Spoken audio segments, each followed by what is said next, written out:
মাজুলীত বিজেপি প্ৰাৰ্থী ভুৱন গামৰ হৈ আজি প্ৰচাৰ চলালে কেন্দ্ৰীয় মন্ত্ৰী সৰ্বানন্দ সোণোৱালে। বিধানসভা নিৰ্বাচনলৈ মাজত মাথো কেইটামান দিন। নিৰ্বাচনৰ গৰম বতাহ বলিছে এতিয়া ৰাজ্যৰ ইমূৰৰ পৰা সিমূৰলৈ। ভোটাৰক আকৰ্ষণ কৰাৰ এতিয়া প্ৰতিযোগিতা চলিছে ৰাজনৈতিক দলসমূহৰ মাজত। এইবাৰ মাজুলীৰ বিধানসভা সমষ্টিৰ মূল যুঁজখন হ'ব কংগ্ৰেছ দলৰ প্ৰাৰ্থী ইন্দ্ৰনীল পেগু আৰু বিজেপি দলৰ প্ৰাৰ্থী ভুৱন গামৰ মাজত। আজি বিজেপি দলৰ প্ৰাৰ্থী ভুৱন গামৰ হৈ প্ৰচাৰ চলাই কেন্দ্ৰীয় মন্ত্ৰী সৰ্বানন্দ সোণোৱালে। ৰাজীৱ গান্ধী ক্ৰীড়া প্ৰকল্প জেংৰাইমুখত এখন ৰাজনৈতিক সভাত অংশগ্ৰহণ কৰাৰ বিপৰীতে উত্তৰ কমলাবাৰী সত্ৰৰ মুকলি প্ৰেক্ষাগৃহত মাজুলীৰ জ্যেষ্ঠ নাগৰিকসকলৰ লগত এক মত বিনিময় অনুষ্ঠানতো অংশগ্ৰহণ কৰে কেন্দ্ৰীয় মন্ত্ৰীগৰাকীয়ে। দুইখন সভাত উপস্থিত থকা ৰাইজক দিয়া ভাষণ প্ৰসংগত মাজুলী বিধানসভা সমষ্টিৰ বিজেপি মিত্ৰজোঁটৰ প্ৰাৰ্থী ভুৱন গামক বিপুল ভোটত জয়ী কৰাবলৈ আহ্বান জনায়। তেওঁ কয়, মাজুলীৰ ৰাইজে ভুৱন গামক বিপুল সংখ্যক ভোটত জয় কৰাওক, যাতে মাজুলী আৰু কৰিবলগীয়া উন্নয়নমূলক কামবোৰ সুকলমে সম্পন্ন কৰিব পৰা যায় আৰু উন্নয়নৰ ধাৰা অব্যাহত থাকে। সাধাৰণতে মাতৃ মৰম লৈহে পুত্ৰ কন্যাই জীৱনৰ বাটত আগুৱাই যাবলৈ শক্তি আয়ত্ত কৰে।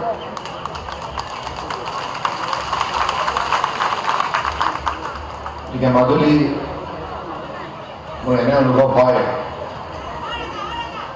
মাজুলী মোৰ মা আই। কাৰণ এই মাজুলীয়ে মোক অসমত পোনপ্ৰথমবাৰৰ বাবে বিজেপি নেতৃত্বাধীন ৰাজ্য চৰকাৰ গঠন কৰিবৰ বাবে সুযোগ প্ৰদান কৰিছিল। সেই সময়ত হয়তো মাজুলী মই বিধায়কভাৱে নিৰ্বাচিত নোহোৱা হ'লে জীৱনলৈ যোগ্য হয়তো নাছিল।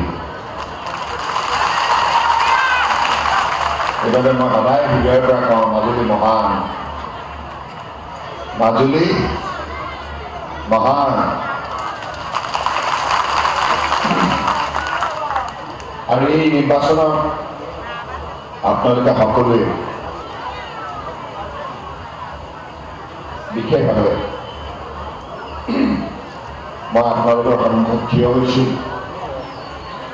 আপোনালোকৰ আশীষ ল'বলৈ, আশীৰ্বাদ ল'বলৈ আৰু ভুৱন গামৰ বাবে।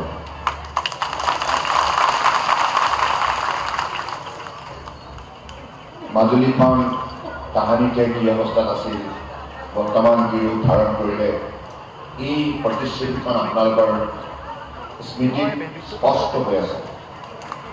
মই আকৌ সেই প্ৰতিশ্ৰুতিৰ ৰূপৰেখা, সেই প্ৰতিশ্ৰুতিৰ পোহৰ মই বক্তব্যৰ যোগেদি মই দেখুৱাব বিচৰা নাই। আপোনালোকে সকলোৱে স্মৃতি ৰোমন্থন কৰিলেই এই মাজুলীত আৱিষ্কাৰ কৰিব পাৰিব 2014 চনৰ মাজুলী তাৰ লগত মাজুলীত কৰিব লগা আৰু কাম আছে। আৰু এইখিনি কাম মই যদিও বা এতিয়া ডিব্ৰুগড় সাংসদ, কিন্তু মোৰ দায়িত্ব শেষ হোৱা নাই। মোৰ দায়িত্বত আছে আৰু থাকিব। কেৱল ভুৱন গাম অকলে নাই, লগত ময়ো থাকিম, আপোনালোকৰ হৈ কাম কৰিম।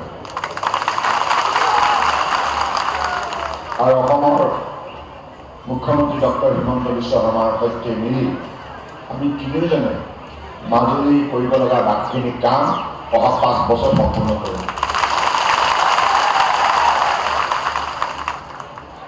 মিছা কথা কোৱাটো লাগিছে নেকি?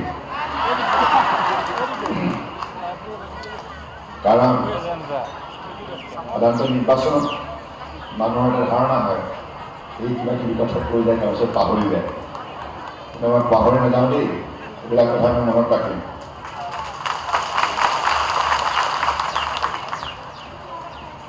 ভুৱন গাম এগৰাকী সহজ সৰল ব্যক্তি, আৰু আমাক অধ্যয়ন কৰিবলৈ অসুবিধা নাই, জটিল ব্যক্তি নহয়। আৰু আমাৰ ৰাইজৰ বাবে তেনে ব্যক্তি লাগে জনপ্ৰতিনিধি হিচাপে কাম কৰা। গতিকে মই যেতিয়া উপ নিৰ্বাচনত ইয়ালৈ আহিছিলোঁ, ভুৱন গামক যেতিয়া আপোনালোকৰ সন্মুখত ৰাখি আপোনালোকৰ সহযোগিতা আৰু আশীৰ্বাদ মই বিচাৰিছিলোঁ, তেতিয়া আপোনালোকে একেমুখে কৈছিল আপুনি চিন্তা নকৰিব, আমি ভুৱন গামক জিকাম। এইবাৰ কিন্তু আপোনালোকে কথা দিব লাগিব। মই সেই কথাষাৰ আপোনালোকৰ পৰা বুটলিবলৈ আহিছোঁ।